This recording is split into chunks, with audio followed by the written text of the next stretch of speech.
we have somebody who has been with APAC Media since day one. He is the one who has mentored and guided APAC Media. Please welcome Shri G. Asok Kumar, ex-DG, National Mission for Clean Ganga, Ministry of Jal Shakti, Government of India. I request everyone to please welcome him with a round of applause. I will use artificial intelligence on my phone to keep my time, so that yes, we don't over. Welcome all the dignitaries on the stage. I'm very happy to hear so much of from the speakers before. One who spoke about the software, the software, that is the human resources part of it, and the second who talked about the hardware part of it. Now, before that, let me congratulate APAC for organizing this very, very important workshop, bringing together all the important people, Sitaramji, Abhishek, Chanchal, Rajaguru, all my colleagues. And Yota, he said is 10 days to 24 power. That's something is about Yota anyway. I am very closely associated with APAC because we started long back together the very interesting Catch the Rain campaign. So nice catching up with them. And when we were together making the small steps for decentralized singing, to this AI also, I am told that it is also taking up a step in the decentralized way. But before I move into the AI part, I was reminded of my Y2K movement in 2019 when India actually made the first small steps in the IT sector. I don't know whether old people remember that Y2K movement. And I happen to be the first Deputy Secretary IT in the country because Chandrababu Naidu, I am from Telangana Kada, Andhra Kada. So Chandrababu Naidu was very keen on pushing the IT. And so we at that time came out with the multi-purpose data of all the people in Andhra Pradesh, given the unique number, and like our Aadhaar. Actually, that is the precursor of Aadhaar. And he was pushing a lot of people into capturing this Y2K movement. And probably now it is another moment, I would say. It is an AI moment. So I would say that Y2K movement has become probably a 2 trillion movement. A Y2K movement, we should convert into a 2 trillion movement because our Indians at that time who were sort of recognized as a tech coolie going to know this little bit of software modifications to do the corrections in the Y2K software has really emerged into highly qualified persons. And we are also moved from the numbers. We are also moved in quality. We are also moved in our reach also. So I would say that our India's 2 trillion Y2K, why not? I would say, why not our 2 trillion movement start now? Government, I'm very happy in the last couple of years, particularly on Rajendra and all where they're in IT, they have taken a lot of steps in the right time moving into the AI sector. And government has come out with that AI 2024 initiative to give computing powers, GPUs, and research opportunities accessible to common people. It's a very interesting aspect because I remember starting in 1991, when we were trying to put computers in all the mandal tehsil offices, we were not getting sufficient hardware at that time. We were not getting, and the cost was terrible. But if you want to actually decentralize get the power of people, billions of people, as Sitaramji was mentioning, every tier 2 cities and tier 3 cities contributing to the development of AI in India, then the computing cost has to go down, and that's the right direction the government of India is also planning. I hope to hear more from Abhishek, because the policy actually plans for, I'm told, more computing power as well as GPs to be established. I'm told that the AI mission 2024 has allocated about 10,000 crore in 5 years for strengthening the AI capabilities. And common computing facilities equipped with 18,693 graphic processing units. A very, very interesting approach because This would decentralize the thing and make the GPU power available at a subsidized cost to the people. So students from the engineering colleges, if they can come out with projects using these subsidized GPU raw power, it will be very, very useful. The figures which I read somewhere was that they are planning to give it about 100 rupees per hour compared to about $3 to $5 per hour in the US country. So what are the other areas which India should look into? And the policy also has said that we should establish the Center of Excellence in agriculture, healthcare, sustainable cities, education, etc. There are already now many states coming forward with mini missions. Orissa also started with the mission, AI mission recently. Of all the states, Bihar has taken up judiciary, AI in judiciary. Maharashtra has done doing a lot of work in policing.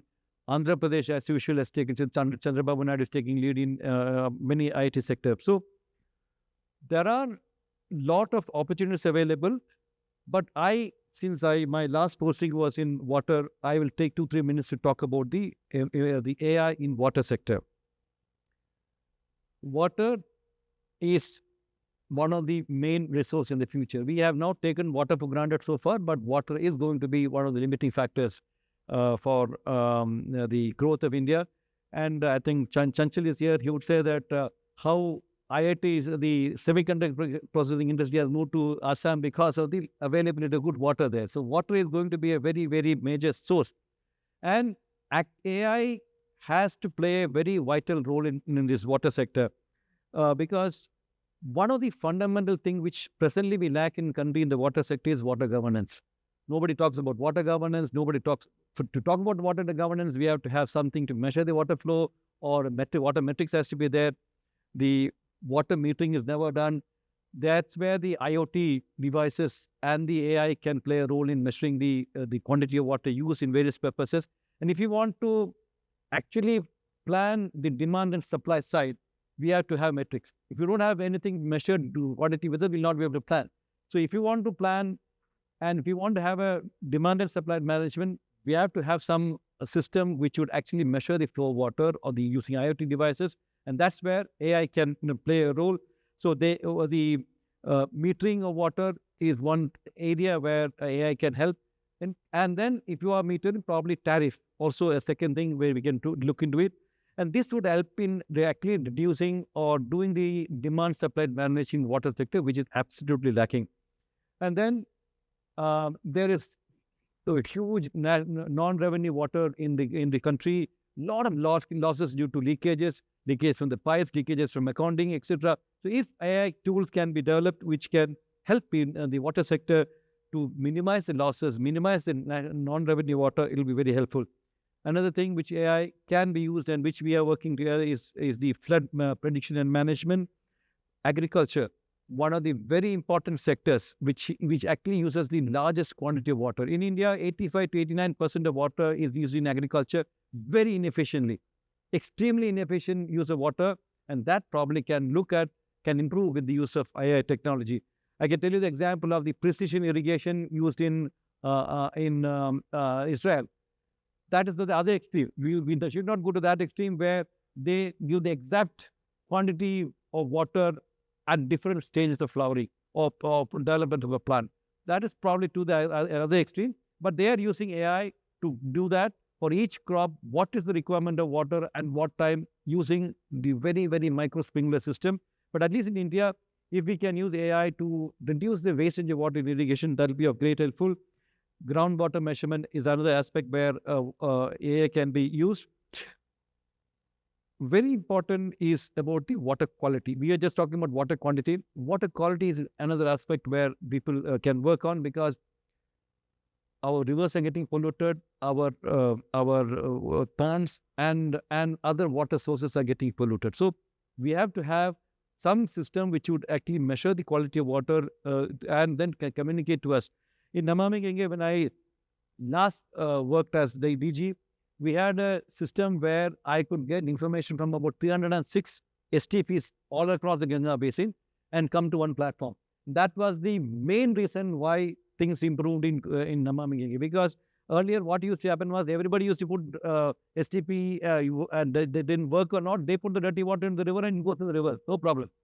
But when we started monitoring the output of each STP at a centralized location, we found that they had to function those STPs, and that has improved the quality of water in river. And many of the people, close to 63 crore people who went to Kumbh would appreciate the quality of water which was now in the Ganga river. And a silent, non-political entity has certified it as dolphins.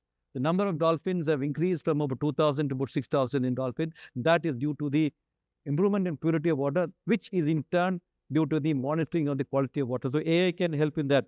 So there are a lot of things which AI can help in water sector, and I'll take one more minute to count it up.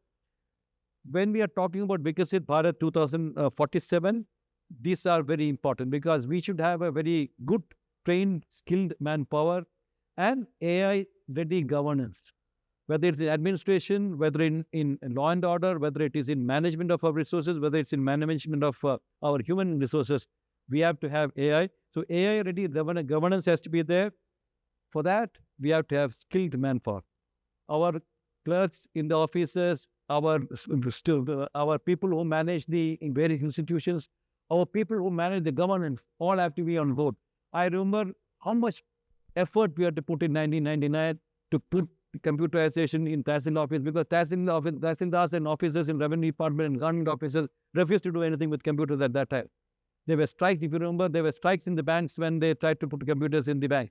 So if we are looking at about to 2047, if we have a good AI-ready governance, we have to have good AI-trained manpower.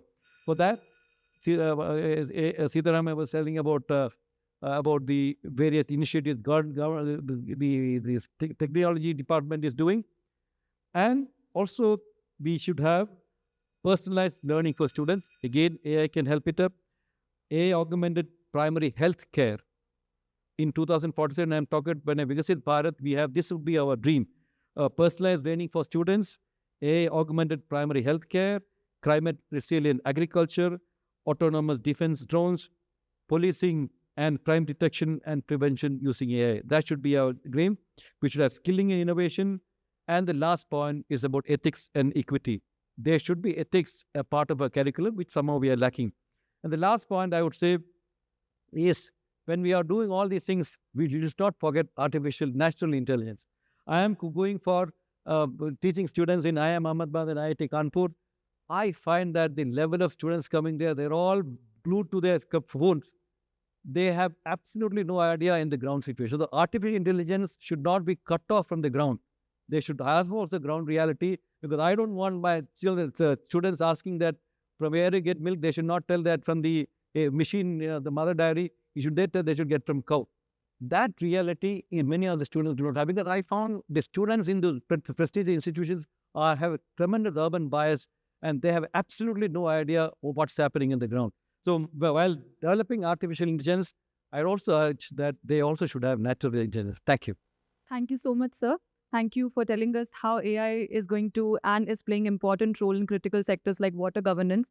And as highlighted by sir, collaboration is the need of the hour if we really want to truly integrate AI in every aspect of development. And ethical usage, as we know, has to be kept in mind going forward.